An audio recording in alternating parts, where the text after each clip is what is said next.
It takes two. I thought one was enough. It's not true. It takes two of you.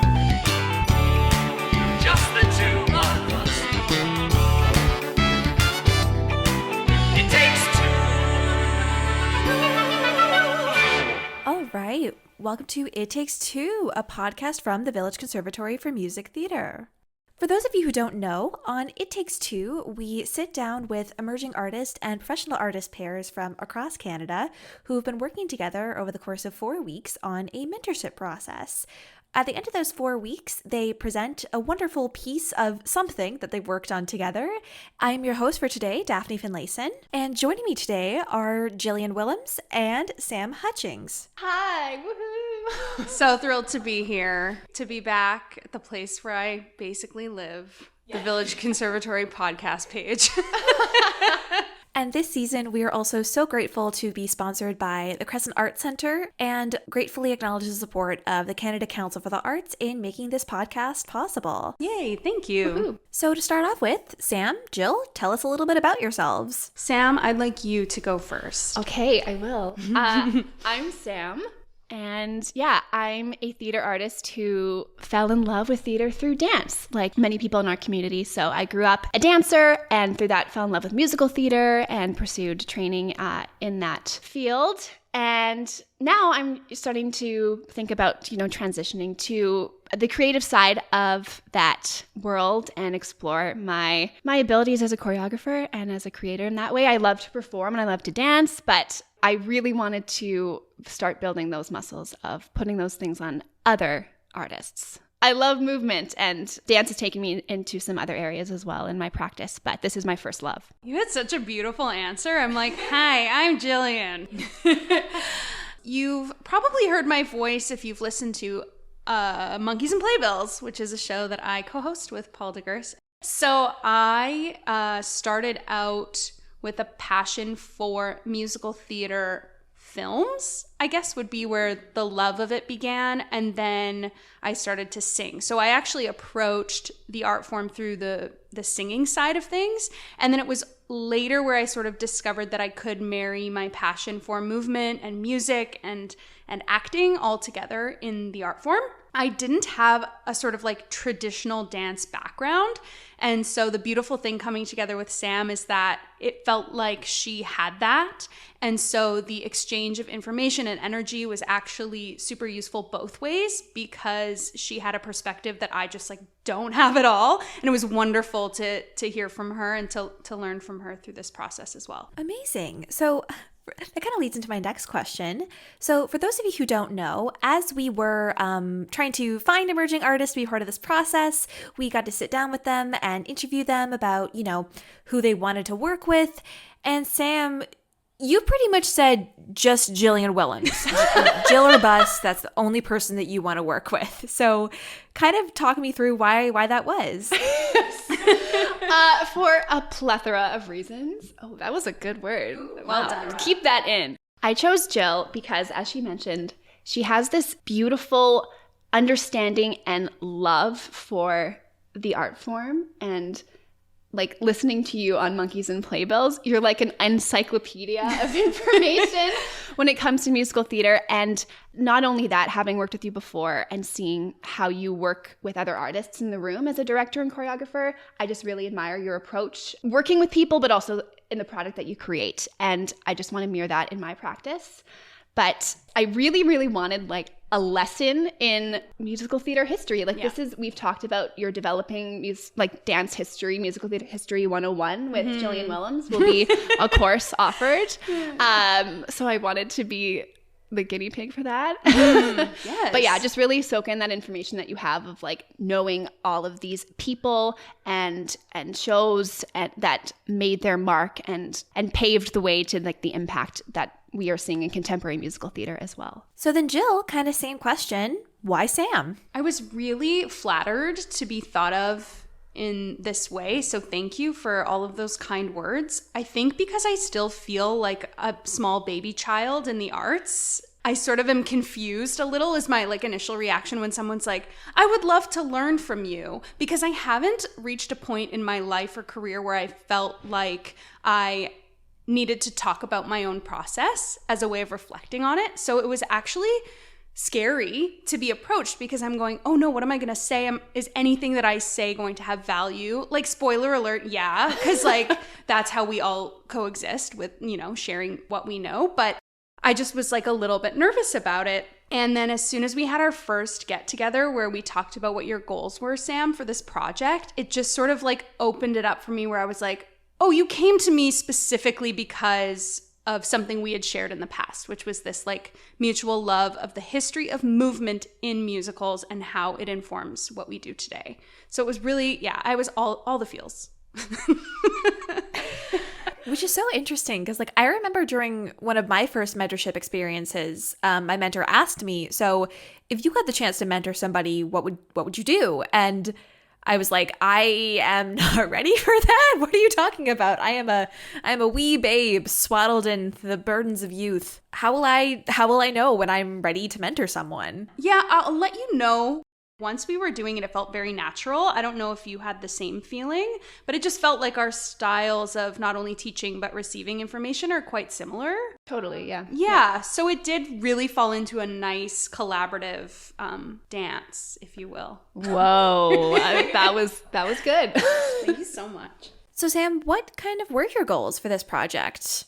My main goal was to, come out the other end with a more tangible understanding of the choreographers and dancers as well that made a huge mark on theater dance, and understand the shows and understand why they made an impact. Why were these good? Why do we remember, why do we still talk about these shows and still do these shows and still revisit this choreography? Like, I wanted to add to my vocabulary as a choreographer and understand what was iconic about, Fosse or Agnes de Mille or what have you. I could keep name dropping all day to show off what I've learned with Jillian, but I won't. But understand what they were doing and how I can build on that and create my own style, and also play homage to these people from the past. Yeah. If I could add to this, so just for the listeners to get an idea of what the goal was for this project. So your goal coming in, and I'm so glad you had a clear vision of what you wanted, because I think I would have spent 3 weeks feeling insecure about trying to come up with something for us. So I'm just like really pleased that you were so firm in what you wanted to learn. And you had such a strong framework. For folks at home who are listening, who are going to be seeing your final project, spoiler alert, we just filmed it. You had come in with this pretty clear idea that you wanted to demonstrate these choreographers and what they contributed that was iconic at any given moment in musical theater history. So we did work chronologically, which was really useful, I think, for this format. The other thing that you did that is unique is that some of the pieces are replicas and some are just influenced by in style. And I think that's a really exciting thing, and I'd love for people to give feedback on that, to be like, oh, I recognize the essence of that, and then that was an exact replica. It'll be interesting to see what people notice about it. And I think as an exercise, it was nice to play with that mix of like, okay, what's it like to find this footage of Rich Man's Frog and watch it and go, okay, I'm learning this, I have to be specific about what I'm doing here and actually understand the style. And other times where we'd watch like clips from Newsies and then kind of create our own choreography collaboratively, inspired by that style. So doing both of those, I think, was a really good practice. I think that's probably what you'll encounter in the wild too, right? Like, you'll always want to have the frame of reference of like decade, style, musical, where this context is for this musical. And then you are the one that's going to be creating that. You're not ever going to be just sort of like redoing someone else's work. So it's a really fun challenge to approach it this way. So we're kind of touching on the piece a little bit already, but sort of explain to me what the thought process was behind it and how it kind of came about. Yeah. So with the inception of this project or the idea of reaching out to the Vic and Jill to work on this, I was like, okay, what's a tangible something we can create that marries my creativity and also learning about all these wonderful choreographers? And so my initial thought and what we ended up going with was cheesy evolution of dance video on YouTube with millions and millions of views. So it was creating my own interpretation of that with theater dance. So we had a whole extensive research process where we went through all of these musicals back. We started at Oklahoma just because we wanted to have some kind of reference point in terms of video that we could look at. So anything before that was difficult to replicate because we just can't see what was happening. But we started there and went through this long, long list of shows that stood out in research online, in our own lives, what we really were drawn to, and then from there narrowed it down. And that was the hard part of going, okay, like there were some musicals on the list that at the beginning of the project I was like, oh, this is like such an iconic dance show, like it made such a big impact, like I love this show, it's going to for sure be in there. And then it didn't make the final cut which was really interesting. Like one that comes to mind was Chicago, which is obviously a show that people think of as like a dance show, and it is, but in looking at other pieces that Fosse did, there was actually less innovation in Chicago than at the time than other things that he was working on before and after. Yep. So that was one that we cut that was surprising. And there was things we kept in that were also surprising of like, oh, I wouldn't have thought this show actually, or this choreographer in this moment in time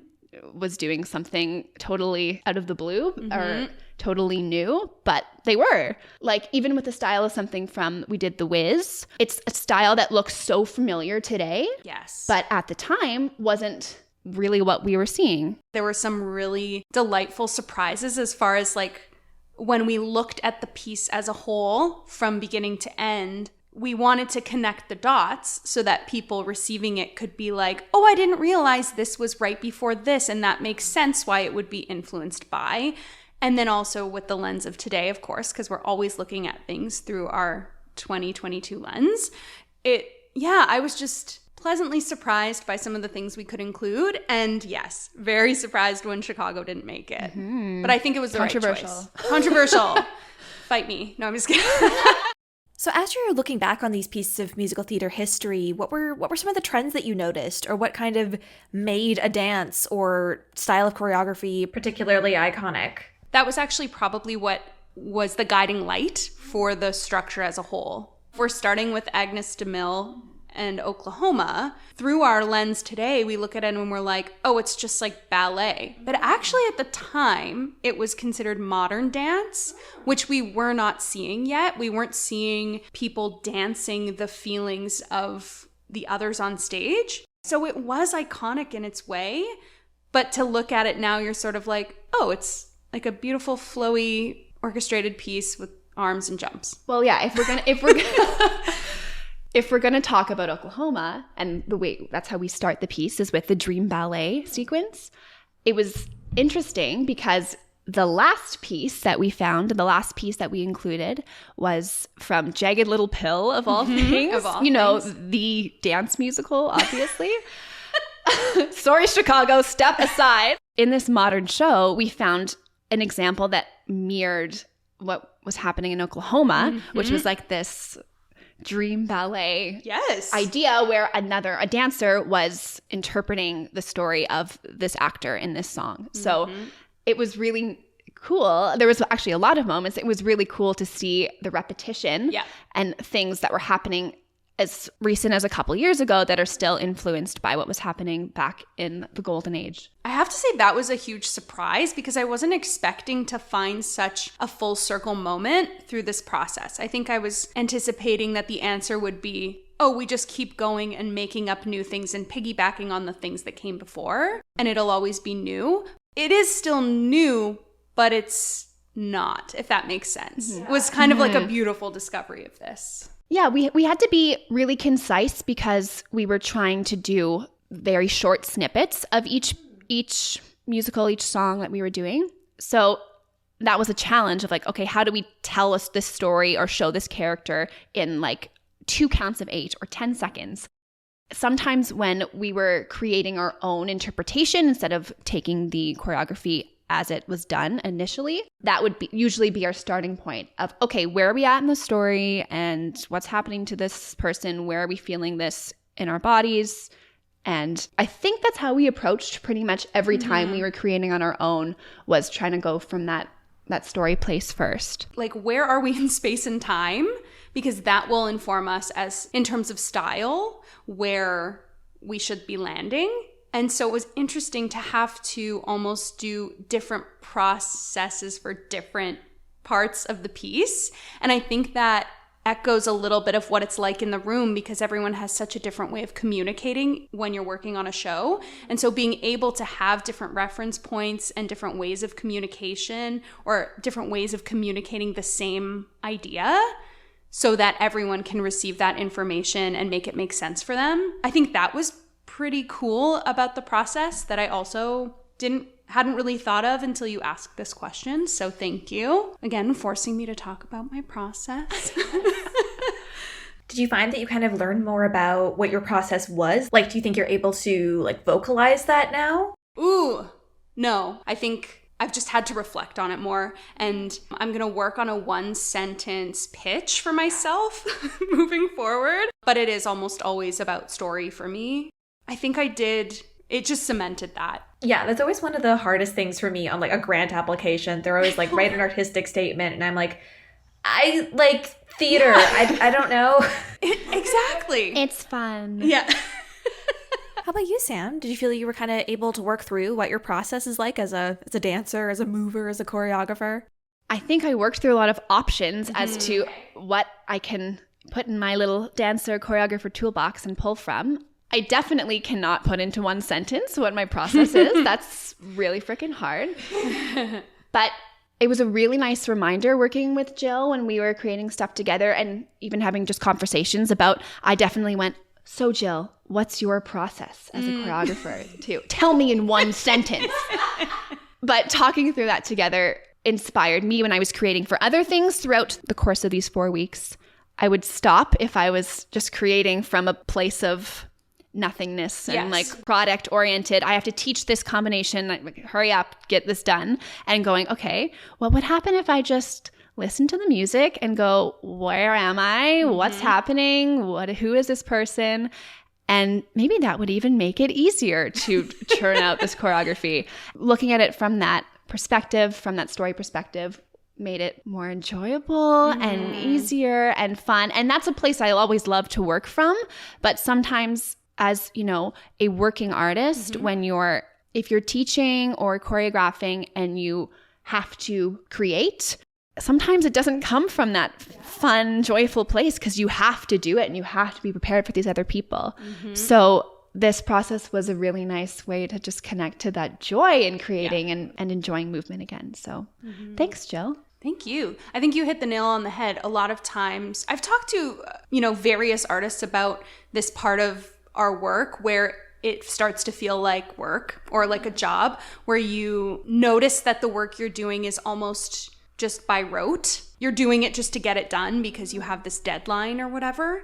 And I think remembering that it actually doesn't take more time to stop, think, and then do it from a place that's actually very comfortable and familiar, instead of just, artificially or surface creating. So that's a challenge when a lot of your life is teaching and you have to have fresh dance combos every week. But it's nice to remember that you can just come back to what you love about it. Yeah, I know it's something that we've talked about, privately or, one-on-one, that, at the Village Conservatory, we're very much focused on being process and not product oriented. So how does that, inform your artistic practice, and how do you strive to keep finding the joy in what you do? I don't consider myself like a great technical dancer. I like the style that I found in myself, and I think I have, enough ability to execute someone else's movement, but I have limits as far as what I can do, with my movement. I can't super kick my face. I can't do a triple or a quadruple pirouette. And I know that about myself. So for me, because that feels very much like the end part of the process, I think, or the end result, I think it allowed me, once I came to terms with the fact, okay, you're just never going to be a person who's doing triples. So just enjoy getting there and enjoy the style and find joy in the movement itself, which is sort of what you were talking about with process versus product. So I think, once I came to terms with that, it felt better to sit in process a lot more. And also because it seems like my skill set is currently being used in a choreographic or from a direction perspective more, it allowed me to sit with that a little longer and to feel happier in that. It did take some time to come to terms with. It wasn't like an overnight, I'll just decide that I'm fine being an okay dancer. Like, but it definitely freed me up a little bit once I was able to do that. I don't know. I mean, we come from pretty different backgrounds. We've talked about this a little bit. You came over for a little wine and we had like a nice chat about our history and where we had come from as far as our dance backgrounds. And I'd love to hear what you think about it because I consider you to be a really excellent technical dancer and storyteller. So this answer is probably going to be very different for you. So I'd love to hear it. In the last few years, I've definitely felt a shift in how I look at process and product because I, at least in my artistic practice, spend way more time in process than in this final product, right? Yeah. So when I looked back on these different processes as a performer, as a teacher, as a choreographer, when I was so focused and stressed about this beautiful product that the process became kind of ugly. And that wasn't a good feeling. I think working with kids and seeing their joy and absolute elation in creating and playing in their process and like could not care less about their product. At least the kids I was working with. Yeah. I don't know. Yeah. To me, that's a yucky, ugly thing. And I would rather see a dancer or a piece of theater with beautiful storytellers and people who are living in that story. We want to see someone who is living in a beautiful, joyful process and work with people who are wonderful to have alongside you in the process and tell a beautiful story through their movement and with their other artists, right? Yeah, collaboratively. Yeah. That's a really great point. And a lot of dance technique, it feels very individual. Like, of course, you've got your group numbers, but once you start doing solos, it starts to feel like, oh, it's just like about me and I'm not in service to anything. But if you are working as a collective, there's that collaboration, which is a really beautiful gift and also helps with the process product sort of conundrum. Now, I know both of you are like dance instructors and dance choreographers. Is there anything that you either definitely do or deliberately don't do when it comes to how you teach dance to other people? We actually had the same high school dance teacher. That's pretty weird and wild and amazing. But I think she was formative for both of us, just based on the conversations that we have.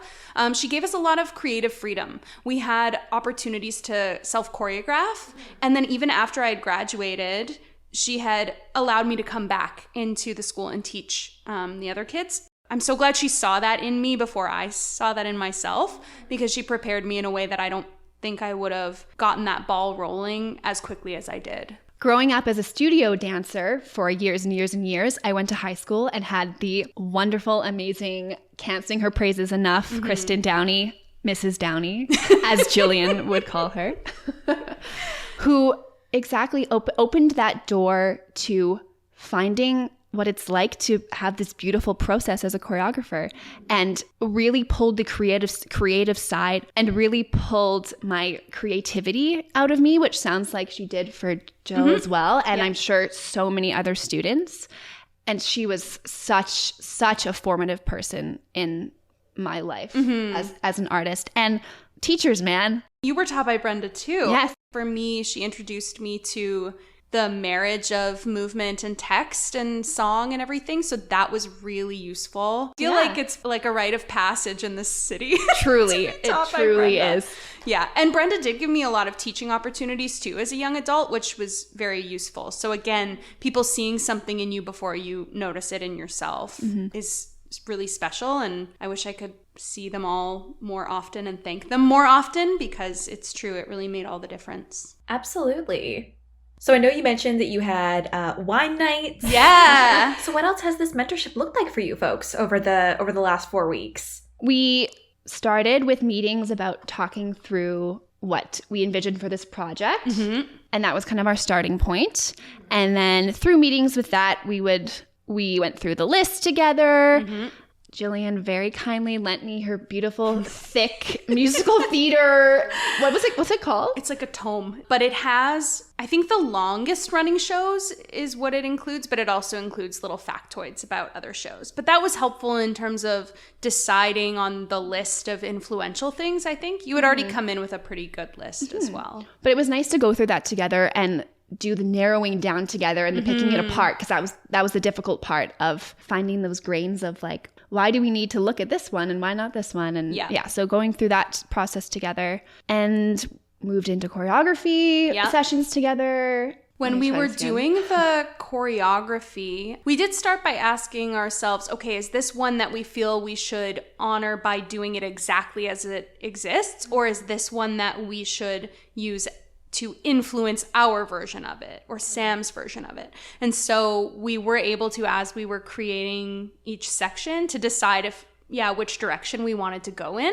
And I think that was kind of nice to know that if we felt like we don't want to mess with this one, let's just do it as is, we could make that decision in the moment. And then sometimes we were inspired to go in our direction with it. So it was kind of cool. It all flowed really naturally when we went into putting it on its feet. And I think because that was a conversation we had going into this project of, that's the words that we used. Let's focus on the process and not so much on the product. I mean, I think hopefully it's a good final product, because we filmed it earlier today and it was a really joyful experience, which was the goal. So, even though you were like so exhausted. Very exhausted, yes. And rightfully so. Maybe you heard some heavy breathing at the beginning of this podcast. That was definitely me. But it was nice to really flow with what felt right with each piece on its own, and enjoy the process and think about what I was getting out of looking at each of these little snippets. Yeah. And learning and not worrying about, but what if I don't do it exactly like Jerome Robbins? I don't look like I can be in West Side Story. I'm not a Jet. Right. Yeah. I get that. Yeah. But you are. I'm a Jet? Okay. There was a moment where you were like, talking about Fosse, talking about jazz hands. And then I thought, wait, how often does Fosse actually use jazz hands? We asked it out loud. And then it was this moment of like, oh, actually not that often. Like maybe in Pippin a bit, and then a bit in Chicago.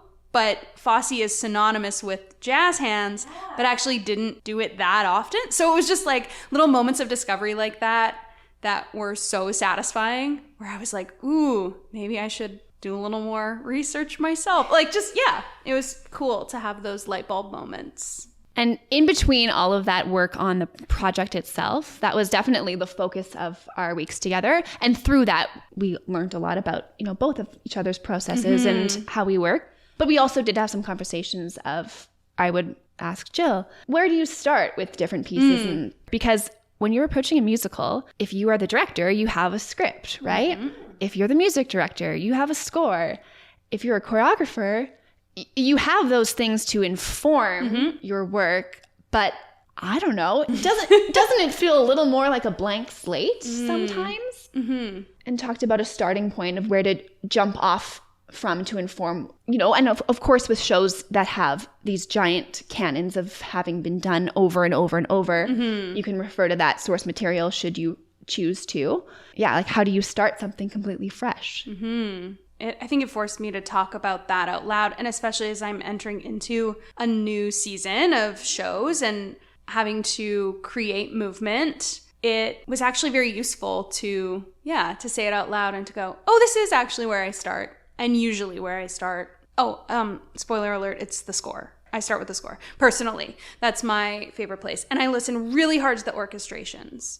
But yeah, just having to, or getting to rather, talk about that with you and to hear the things that we share in terms of our similar approaches, but also our differences, I think is really neat. I love that about this sort of project of getting to exchange. It's an exchange more than a mentorship-mentee relationship. Absolutely. And I think that's super important to learn, that you both have things to learn from each other. Yeah, I mean, Sam has an extensive vocabulary on technique, and I'm like a person who's very much like, do that kick thing with the inside and the bloobity-blue. But like, the creativity that came from dance, and I was like, I would not have gone there, and it ended up looking really good and authentic to you. And so that was really neat, remembering that it is collaborative. The pressure is not all on you. Even if it does feel that way, there are other people that want to participate in that, and that is a gift. I think one of the biggest things that I learned about creative process from Jill was just like I mentioned, coming from that idea of story, which really should always be where everything is coming from. But I really needed that reminder again, because I think I do get tied up sometimes in the aesthetic of something or the execution of something, right, as opposed to, okay, this is a person expressing a story through their bodies. Like, how do we start it from there? Yeah. And you just have such a beautiful way of doing that, and not just doing that, but understanding it and needing to and wanting to come from that place. Oh, okay. Yep. I don't know. It just feels like everything that you create, from the outside looking in at least, it seems like everything that you create comes from such an authentic place of wanting to serve the story. And that's what I want to do as a choreographer. And so I feel like I know how to do that a little bit better after being... I think you were doing it. It just solidified that was something you were maybe already doing or starting to do. And then this was just the permission to just keep following that instinct. Like simultaneously while learning something new or setting a new intention for your work, you're unpacking maybe some of the things that don't serve you anymore. And that's a hard thing to do when you've been told to operate a certain way. And Sam, you were with us at the Vic. How you've grown in the last couple of years as a teacher and an artist, and your awareness, how it's expanded in different ways. It's been really wonderful to watch and to be a part of, and to sort of change the focus, the process product focus, which is something we are super passionate about here at the Vic. So just seeing that that's something that's continued in your practice and continued in your artistic pursuits is really lovely and affirming.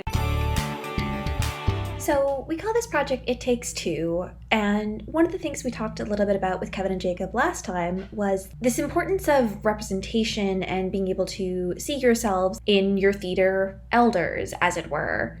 And so what does that kind of mean for you folks as two wonderful AFAB individuals in this world of the arts? I feel really lucky to be invited into spaces as a creator now more, and being able to be in the room. I think actively I'm trying really hard to say people's names when they're not around as a way to hopefully, to invite different voices into the space, because it's felt very male dominated. Even characters in musicals, there's a lot, if you look at character breakdowns, it's like, I'm also a fat person, and I think there's not very many fat people in musical theater on stage, and especially in movement roles, and so I would really like to see a bit more change in that direction as far as, just more fat dancers, fat actors, just people really embodying that and celebrating that, and then able to see themselves when they come to our shows. So, how about you, Sam? What does mentorship, or I guess like the concept of mentorship, mean to you? Getting to pick the brain of anyone in our community and just see another person's perspective on an industry that you love so much, that has so many cracks all over the place. Yeah. It's just important that we just don't look at it through our own eyes all of the time. I'm someone who will always be pursuing mentorship formally and informally.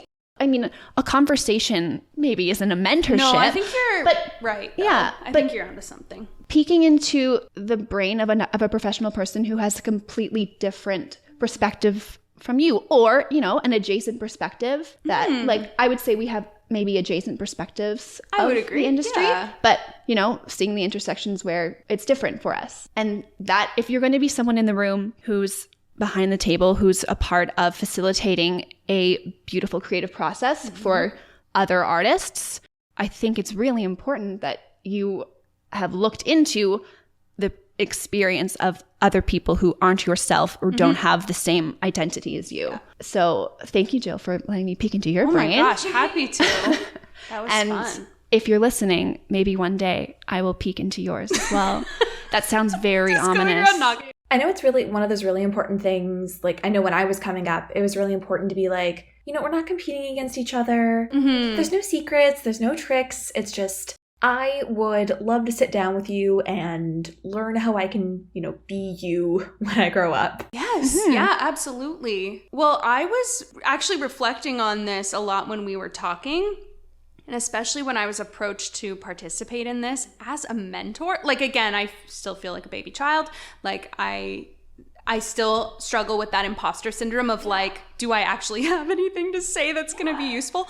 But realizing that I did the same. I would reach out to people and the worst they can say is no, or I need to have a nap, or whatever. You know, like the answer is not no forever in this way. It's usually like, not me right now, but here's another person that you should meet. Yeah, like I like to think, and maybe it's a little idealistic, but I like to think our community is like that, and you're able to reach out to people if you want clarity on something or a hot take. I love that about our city. So as we're kind of coming to the end of this process, I know that this isn't necessarily going to be the end of your relationship. No, it's over. It's We cannot we're speak done. again after this. Yeah, we create enemies here at the Village Conservatory. So what's kind of coming up next for you folks, both individually, as a pair? What's coming up next for Sam and Jill?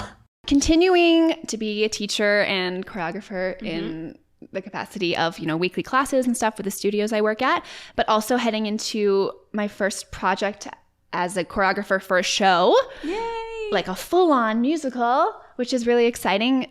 And I think it'll be a really good environment to take what I've learned with Jill and go, okay, where do I begin? What is Sam's way of approaching this process and making it a positive experience for the artist that I will be creating choreography for? Yeah, so I'm really excited for that, and I think the timing was really nice of having this mentorship to lead me into that. I'll echo that. The timing of this is really beautiful because I'm going into the woods, and for me, because people don't sort of associate that with dance in the way that we imagine it, it's going to be a really wonderful opportunity to get really creative as far as different movement and formations. And I think us having this happen so close to the beginnings of that was a wonderful way to get me re-inspired. And I'm feeling a little less nervous about that because I've been able to talk it out with you so much and to revisit what we love about it, the love we share about story and movement. So I'm really looking forward to doing that and to continuing teaching with the Village Conservatory, of course, and teaching at studios. Tons of teaching. Can people take your class? Keep an eye out at Okay. Drop-In Dance. Great. I hopefully will have a couple of drop-in classes coming up around the holiday season, and I'm hoping to do a Broadway style one, which would be fun. You can come see and judge how much I've was learned gonna say- about history. Yeah, really vet. So Come and judge. keep an eye out for those. But yeah, you can find me at Drop-In Dance quite frequently. I'm also pursuing another mentorship at the moment with Creative Manitoba. Oh, great. With the wonderful Sharon Bajer. Wonderful. Who is leading me through what it's like to be an intimacy director and coordinator. That's something else I'm working on right now as well, is my training in that through intimacy directors and coordinators. And what I'm learning there about putting consent at the forefront, balancing the power dynamics from the creative team to artists in both theater and film, I think was a really nice marriage with what we were working on here as a choreographer. And I know that will inform my process as well going forwards. Any kind of training in intimacy work, and there's also courses that are specifically for artists that are just all about how do we navigate consent for ourselves, is so beneficial and informs how you are to work with in any capacity, because I know so many of us work as performers and directors and choreographers and stage managers and what have you. But yeah, that's been a big part of my training in the last little bit and will continue to be. Yeah, because it's essentially just choreography, but it's more focused on Right. very specific, like, hand goes here. Yeah, the choreo of it all. Exactly. That's such a cool parallel. So where can folks find you on social media, on Instagram, on the tweeters? Oh, those tweeters. I have Instagram at Jillian Willems. Yeah, that's probably the easiest way to reach me if you'd like to continue the conversation or reach out and to pick my brain, as Sam would say. I love meeting people and getting together with friends and colleagues. So reach out. I second that. Oh, you have the same Instagram handle? Oh yeah, as me? we have a shared Instagram now. No, I do have my own Instagram at Samantha_Hutchings. I also love to talk to people about their perspective. I just love to talk about theater. Don't you all? It's the thing that we love to do. And please reach out if you're interested in getting to know me a little bit better. I'd love to get to know you. Well, thank you both so much for sitting down and doing this. I am super excited for folks to see the piece that you folks have put together. And that you've edited. Thank Yes, you. I'm editing it. So I think that's a wrap on Sam and Jill. Wow. Join us next time where we sit down and talk with the lovely folks at Théâtre du Palais and Parker Kopnick and discuss, what puppetry looks like in the 21st century. See you folks then. It takes two.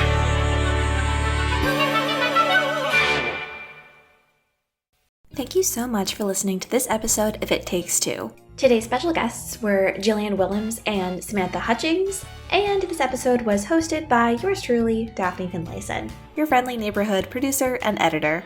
Music for this show is provided by Paul DeGurse, with clips used from Stephen Sondheim's Into the Woods. The Village Conservatory gratefully acknowledges the support of the Canada Council for the Arts in making this podcast possible. For more on this podcast and other offerings from the Vic, visit us at villageconservatory.com or follow us on social media at Village Conservatory.